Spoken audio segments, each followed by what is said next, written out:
Hi guys, my name is Tara Lewis, and this is the Vulnerable Woman Podcast.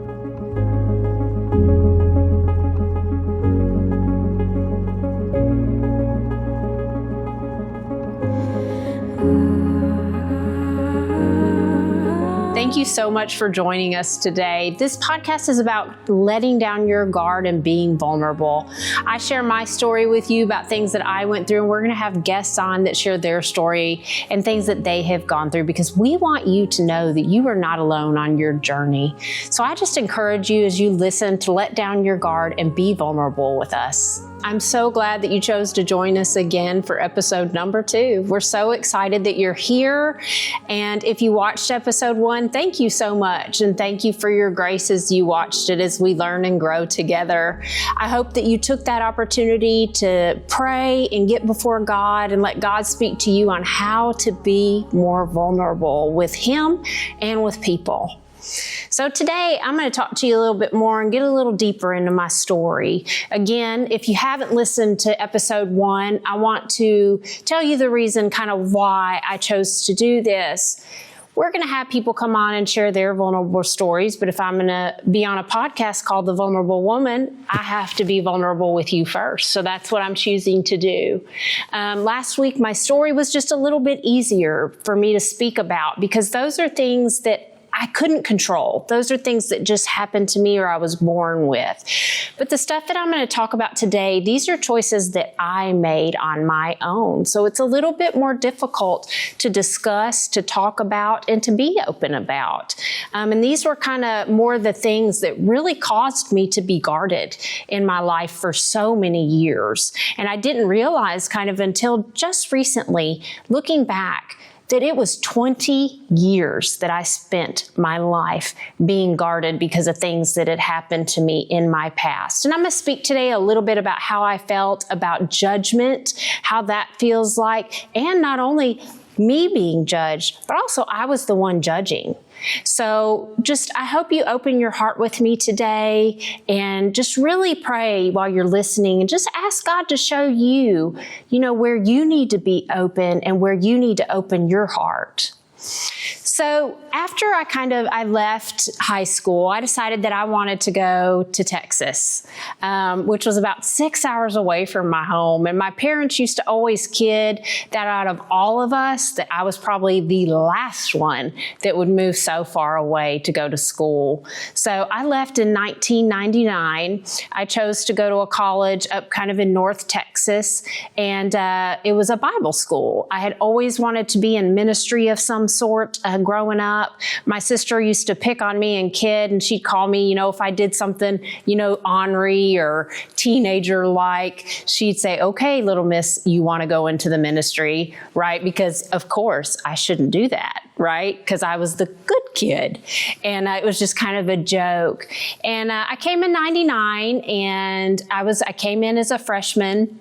It was my first time really leaving home and being away from my parents and just kind of out of my comfort zone and not having really an authority figure kind of over me, right? Just kind of having to make my own decisions, be responsible, having a full-time job. If I needed to go to the store and get toiletries, mom wasn't there to go get them for me. I had to go get them myself and made my own money myself and things like that. So it opened up a lot of freedom for me, really, that I had never had in my life before. I had great parents, and they were very good about guiding me in my life. But there's something about when you get out on your own that curiosity will kind of start to peak in your life. And that's really where curiosity really started to kind of peak for me. I started getting attention that I had kind of never got before from boys. And my mom would always tell me, she'd say, oh, just wait till you get to college. And I was like, oh, okay, Mom, whatever. If you say so, you're my mom. But, because a mom always thinks that, of course, their kid is the best or the prettiest or the smartest, right? Because that's what we moms do. We always want to believe, the best in our kids. And so I went on to college, and I kind of started to date around a little bit, and about I believe it was my my sophomore year, I met someone. We were connected through a friend of mine, and he was kind of known around the school of not always being, the best kid. And when she came to me, she said, just go on one date. He's not the same person he used to be or that you have heard him to be. And I remember thinking in my mind, we've all done things we shouldn't have, right? And we all need another chance. And so I thought, okay, I'll go on one date. I told her, I said, and that's it. I'm just going to go on this one date and no more. And so we went on a date, and I really liked him and really felt connected to him. And we kind of continued dating for a while. And, he had probably been involved with a lot more girls than I had, in the dating world with boys. And, we got to a place to where we started to become intimate at Bible school. Now, not at the school per se, but just when we would go out of town, or, if we'd get away somewhere, we would kind of, do things we really shouldn't do.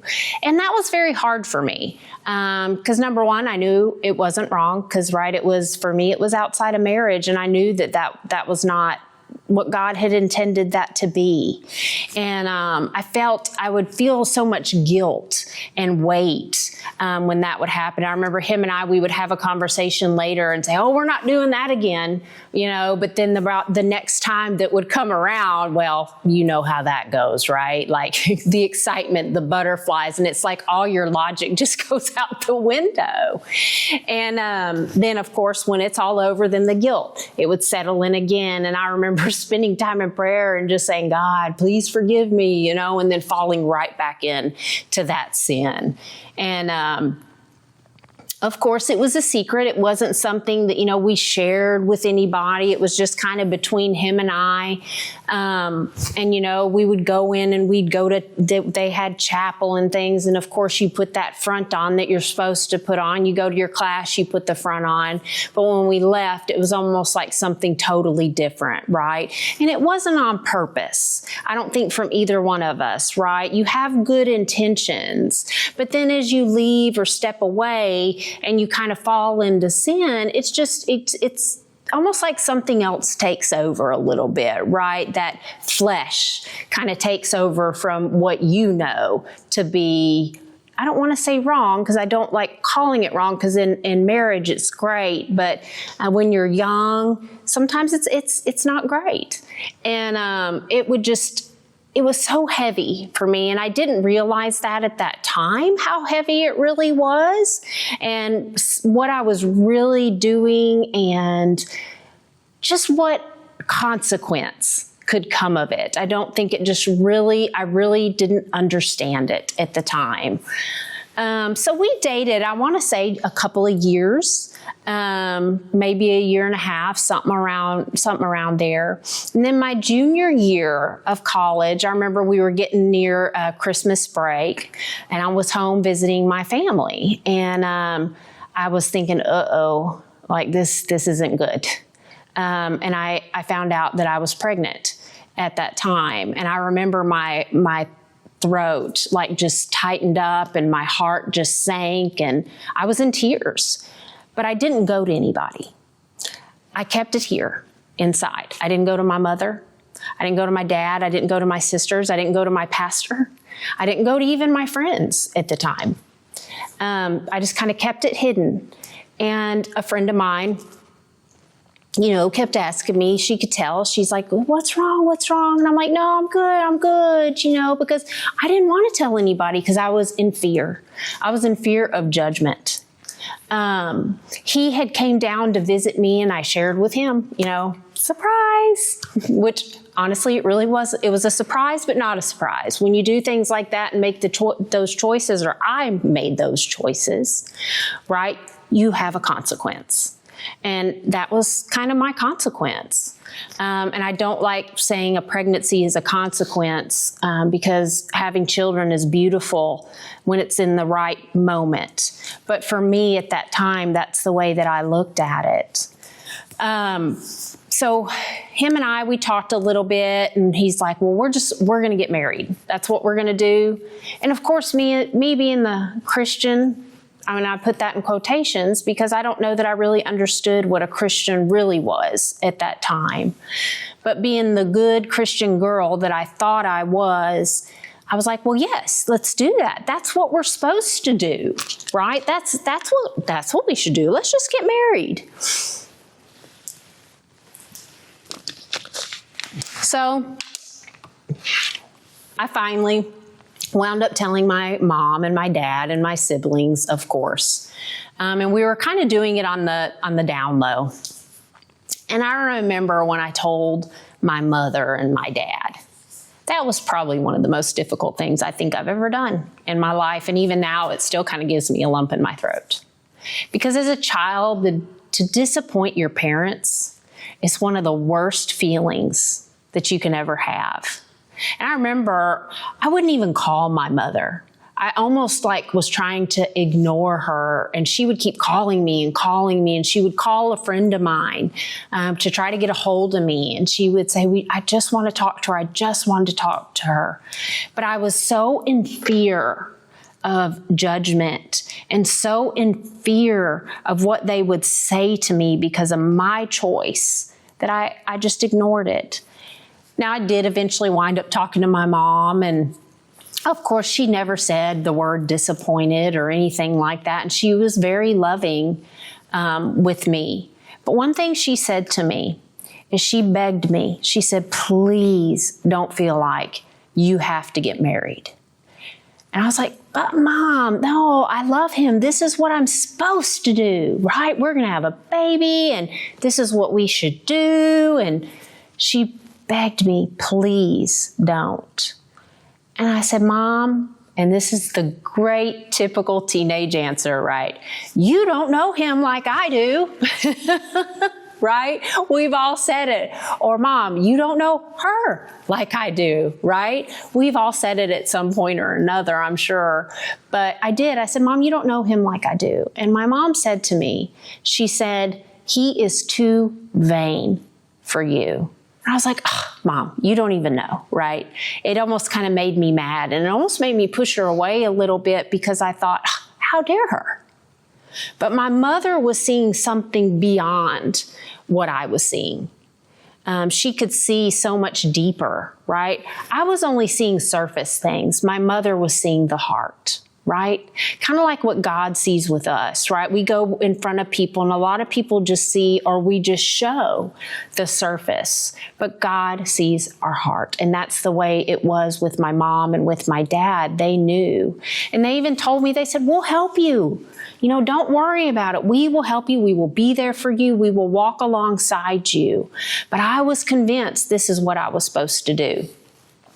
So we did. We got married, and it was a very quick little, wedding, and we just had kind of family there. And of course I was excited. But on the inside, I felt trapped. I felt almost empty. I was scared. Didn't know what to do, didn't know who to go to. Yes, I had my family, but I was withdrawing a little bit because I was afraid of really sharing what I felt, right? Which I know a lot of us feel that way when we're in certain situations. We're afraid to share all of us or all of it, right? And so we got married, and of course, we didn't have a honeymoon or anything. We were young. We were in our early 20s. I had found us this little bitty apartment. It was the cutest thing. It was above a garage, and it was this couple. They had a home on their property, but during the summers they would go to New Mexico. So they built this garage apartment above their garage, and they rented it. And this is the part you have to remember was a long time ago. Now what it would rent for, I wouldn't even begin to guess, but I think it was like $300 a month. That's how much our rent was. And, back then, right, I didn't make much money. So then $300 to me was a lot. Now that apartment would probably rent for like, $900, $1,000. But the good old days when things were cheaper, right? And so we were very blessed. We lived in a little 1-bedroom apartment. So our families were very good to us. They took us out for dinner after our wedding. And of course, we went home that night. Our families leave the very next day. And, of course, I'm sad. I have a little bit of dread and worry. I have kind of a pressure on my shoulders. And not only that, but I was interning at a church at that time, and so was he, who we had not yet shared what had happened and what was going on in our lives. So that very next day, after our families had left, we had laid down to go to bed. And I woke up in the middle of the night and I was bleeding. And I don't mean just a little bit. I mean, like, blood was rushing from my body. And me being the young, naive individual I was, didn't really understand what was happening. So he called his mother. And because, of course, I was afraid to call mine at the time. And not because my mother or dad did anything. They didn't do a thing. They were very supportive, but out of fear. And his mom told me, she says, well, just put a plastic bag underneath you and go back to bed. Well, as you all on the other side over here know, I was in the process of having a miscarriage 2 days after we got married. And so I woke up a couple hours later and I was just probably from the waist down, woke up and I was soaked with blood. And so I went to the emergency room, and just kind of to make a long story short, I had a miscarriage. And it was very devastating, but at the same time, I hate to admit now, it was a little bit of a relief. I went from a place of worrying about what people would say to almost kind of a place where I was like, oh, well, now I can just say we decided to get married. I don't have to admit that I did something wrong, got pregnant, and that's why we got married. I can just say we got married because we were in love, right? So it was almost like a weight came off of my shoulders. And that's hard for me to say. That's hard for me to say because I know there are people out there who struggle to have children, and to say that, it could be very hurtful. And but just with the situation at that time, that was the way that I felt. So we go home, and of course I spend a couple of days in recovery. And during those days of recovery, I just remember thinking, okay, this is over, but now I'm still trapped. I'm still married. I'm still in this. But in my mind, I thought, well, I just got to pick myself up by my bootstraps, and this is what we're going to do. We're going to push on. So I went out and tried to find a job. He was still in school. I think I had one more semester left of school. And we decided we were going to go to our church that we were interning at just one more Sunday. That was it. And then we were going to just kind of take a step and just kind of resign from what we were doing. And we weren't going to say anything about what was going on.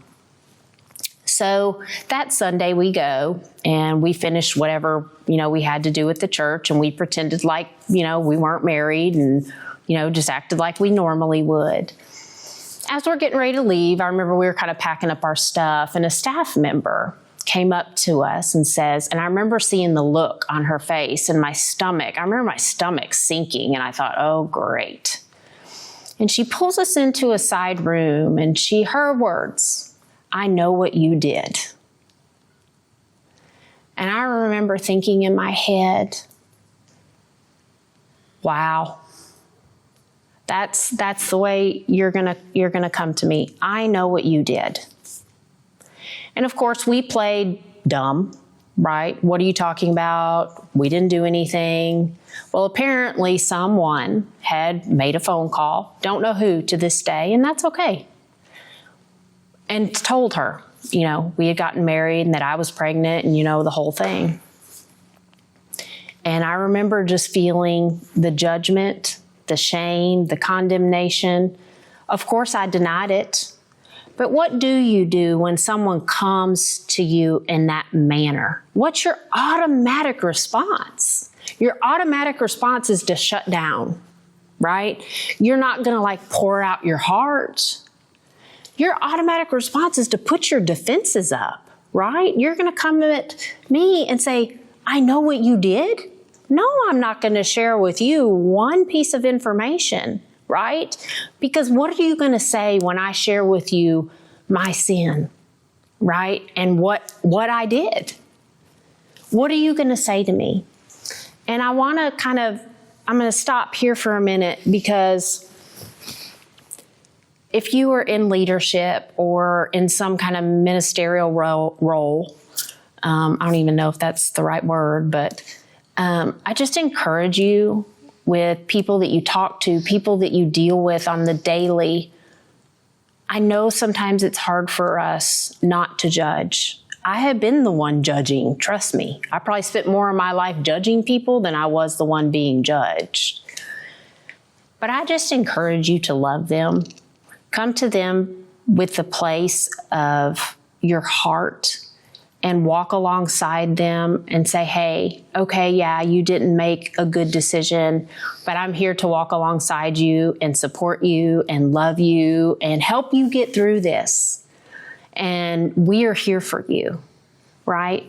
Now, did this individual handle it in the right way? Probably not, right? And I'm sure now, because this was so long ago, I'm sure she's learned from that, right? And there's no hard feelings there.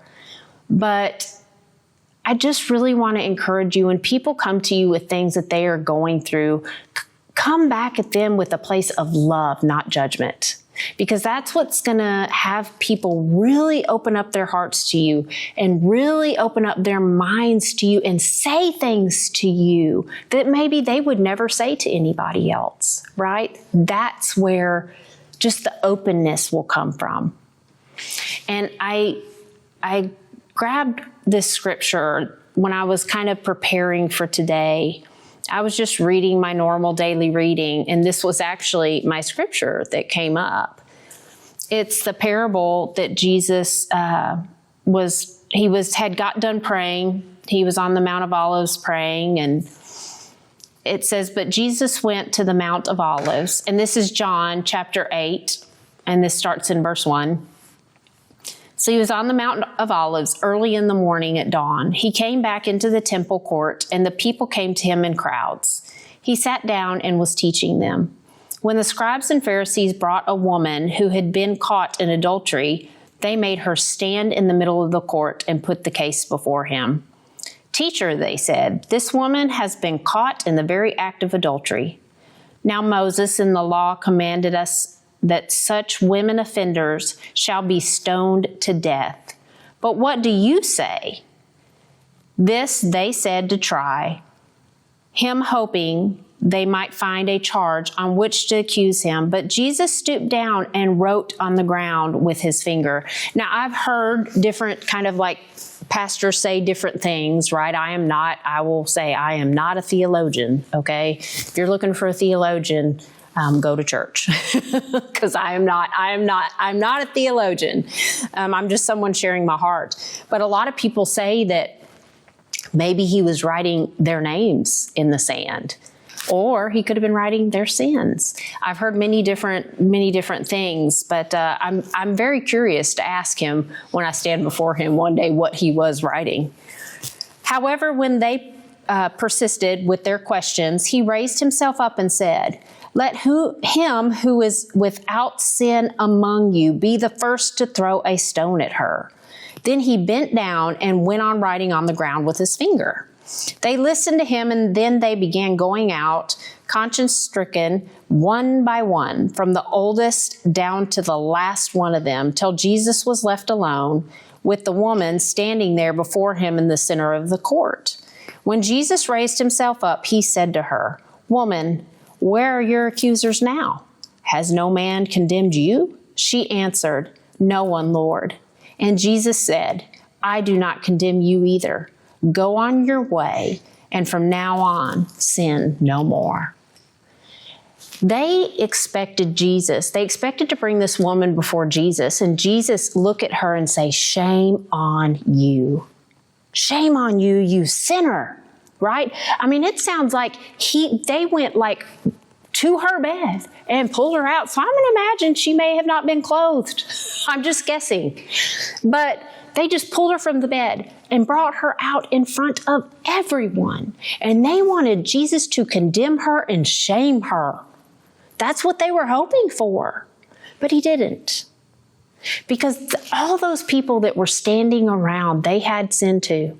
And we all do. We all sin. Every single one of us sin. And he looked at that woman and he says, where are your accusers? Because they all started leaving one by one. Now, I'm going to be honest with you. If I was standing in that crowd and I was one of the accusers, I'd probably duck my head and start sneaking away, right? Because I wouldn't want Jesus to point at me, right? I would not want to be the one pointed out. I was willing to bring someone and point them out, but I don't want anybody pointing the finger at me, right? But Jesus looked at her and he said, just go and sin no more, because he loves us. Jesus is not going to stand there and point a finger at you for something that you have done. Actually, he's waiting beside you for you to come to him and to say, God, I'm sorry, and I'm struggling, and I don't know where to go from here. Help me. He's waiting in love. He cares about you, and he cares about what you're going through. Don't think he doesn't. Because I went through phases in my life where I thought, God, hello, where are you? And he was right there. It wasn't me waiting on him. He was waiting on me every time. So I read that scripture to say this. Jesus was not an accuser. He wasn't an accuser at all. He was someone that wanted to come and love and just love people. That's one thing I love about reading about Jesus and his time here on earth. And I have prayed this every single day. I pray, God, help me to be more like you, to walk in love and to love people. Because I'm going to be real honest with you. People can get on my nerves. I'm just going to be honest. They can. People can bug us, right? But you have to try to understand, where are they coming from? What's going on in their life? What are they not saying that's causing them to be this way? And it will change your perspective in the way that you treat them, right? If you start to look at people from a perspective of, why did they make that choice? Why are they acting that way? What's in here? It will change your perspective on the way you treat people. Now, I'm not going to say I'm perfect at it. I'll be frank. I still struggle sometimes, right? We all do. But it's my goal to just be better and better every day. So going back, after that had kind of happened, obviously we were no longer on staff at the church. And I just want to say that the pastor later came to us and apologized and was very kind with us.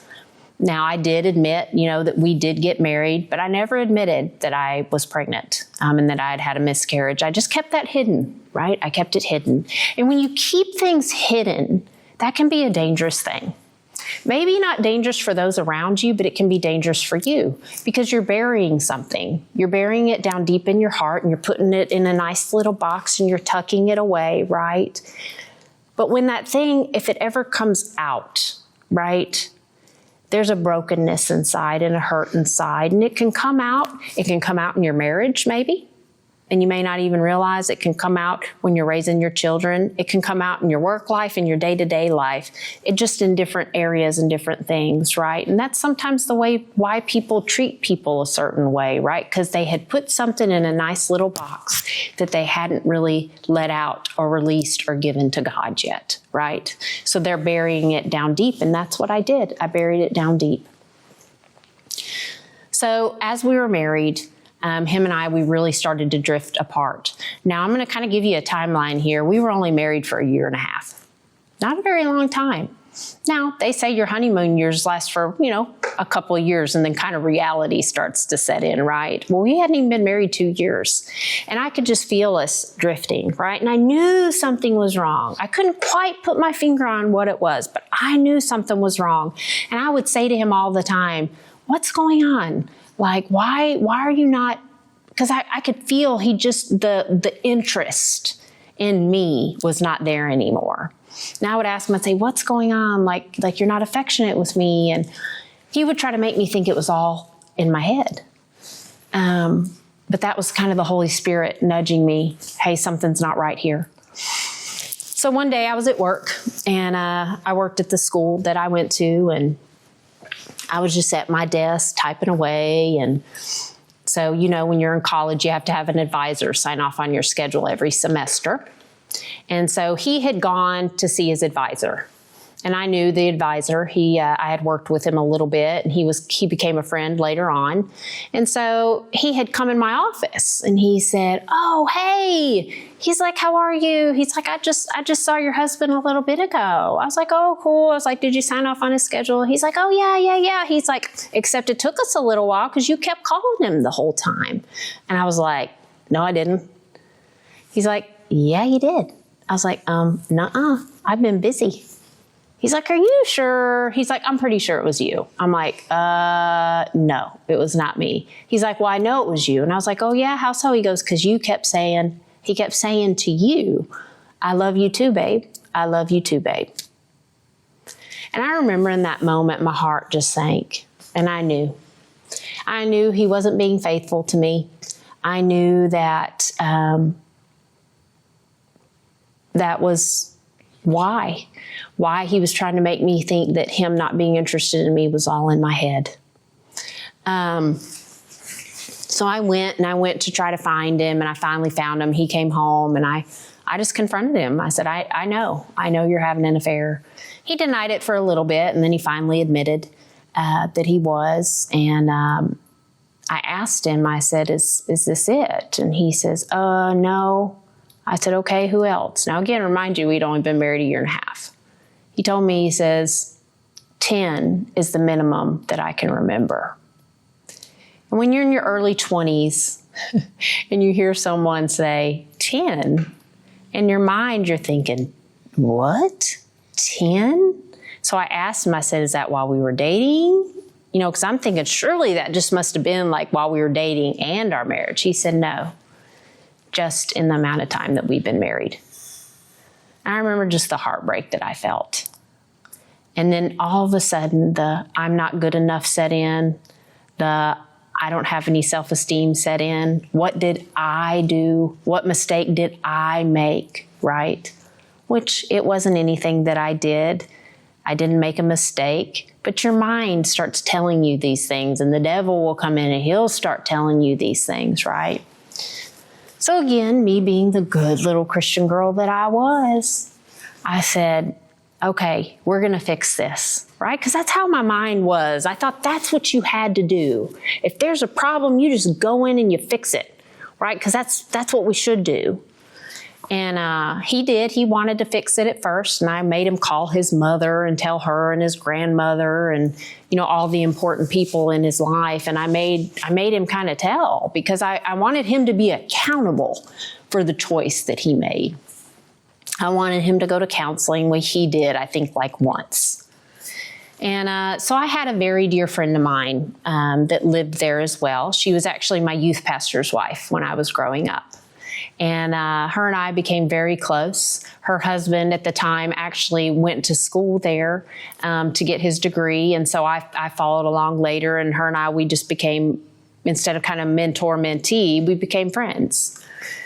And during this time, I was sharing with her all the things that are going on in my life, right? She was walking alongside me from the moment, basically, I found out I was pregnant until, the affairs, and I was finding out about those. And I was talking to her on the phone one day, and I don't remember what I was talking about or even how it led to the conversation. And she said to me, she says, I don't think you're supposed to be with him.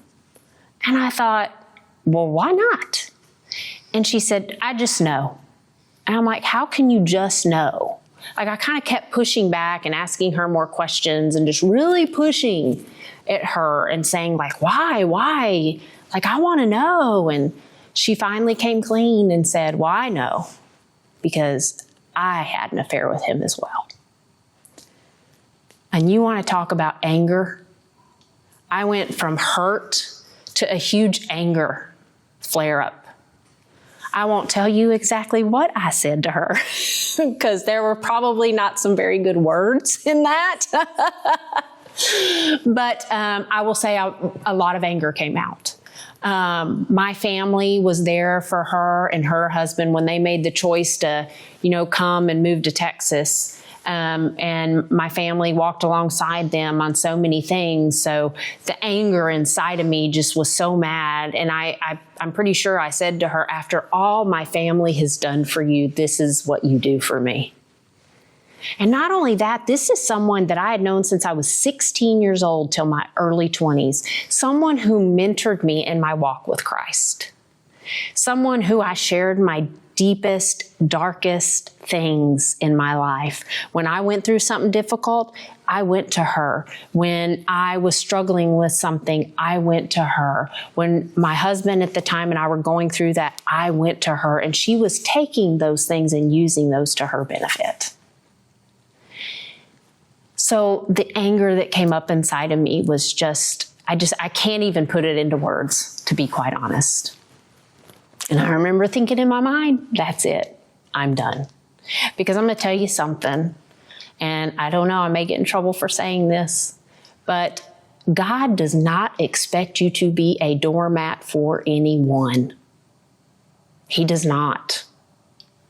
There has to come a place and a time when you examine whatever situation you're in. And I'm not telling you to run out and get divorced or anything like that. Don't take that as that.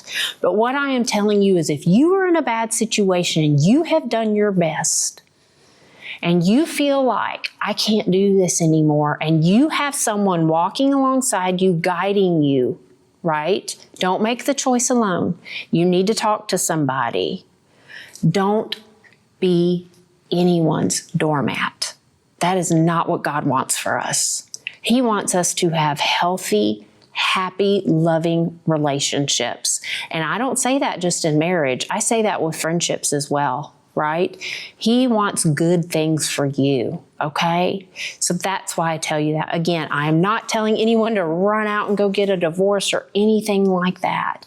I'm just telling you, get guidance. Get guidance from someone. Find someone to walk alongside you, right?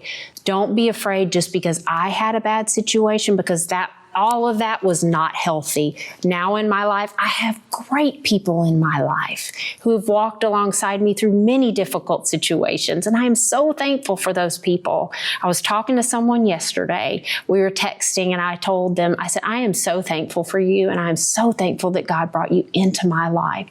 And there are good people.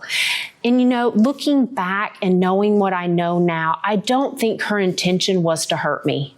I really don't. I don't think her intention was to hurt me. She was also in a bad place.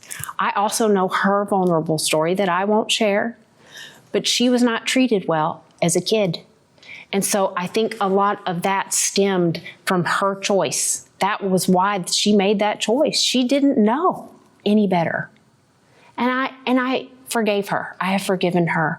And I think of her often, and I wish her good things. I really do. I wish her good things. And I hope that she is in a place where she has a wonderful relationship with the Lord. I really do, because I care for her. So back to that, basically, long story short, I wound up filing for divorce. And that was kind of the end of our relationship there. There was a lot of back and forth, and I really struggled with him trying to get back into my life. He would call me, or he'd show up at my doorstep, or he'd try to manipulate his way back in, or he'd show up at my work and he wrote me a letter, one time, and he just stood at my car until I read the letter. Looking back now, I think there was a little bit of verbal abuse in that relationship. I didn't see it then, but when you're on the outside looking back, I can see it now. There was a time he showed up at my house and he tried to kind of corner me and tell me basically that you are my wife and you will be my wife. And he kind of leaned over to me to where I couldn't get up, and I had to tell him, I said, you can get out or I'm going to call the police. So there was a lot of that in between. But what I had to do is I went to counseling. I had a mentor that walked alongside me, almost kind of like a father figure, who I'm so thankful for during that time, that really helped me overcome a lot of things. But what's so beautiful is the life that I have now that I wouldn't have had I not gone through what I went through. And yes, that story is not fun to talk about for me. And there are a lot of you out there that have gone through way worse things than that, or you are going through way worse things than that. And here's what I'll tell you. Let down your guard. Find someone to surround you, to encourage you. Don't go through this alone. Don't be alone. Don't be by yourself. If you are not in a good, healthy church, go find one. There are people wanting to help people like us, right? They want to walk with you. That is their heart. That is their goal, right? Don't be afraid. Don't be scared. I get it. It is scary. It is hard. You're afraid. You're afraid of being judged. I was. And that's why I held it in for so long, which affected my life for so long. And I'll talk about that next, kind of in our next episode. But I want to say to you, I love you and I care about you, and know that you are being prayed for by me. And if you are going through a situation, send us a DM. We would love to pray for you. I would love to hear what you're going through and just pray with you, encourage you, and let you know you are not alone. So just know that. Thank you guys so much for joining me today. Have a good day.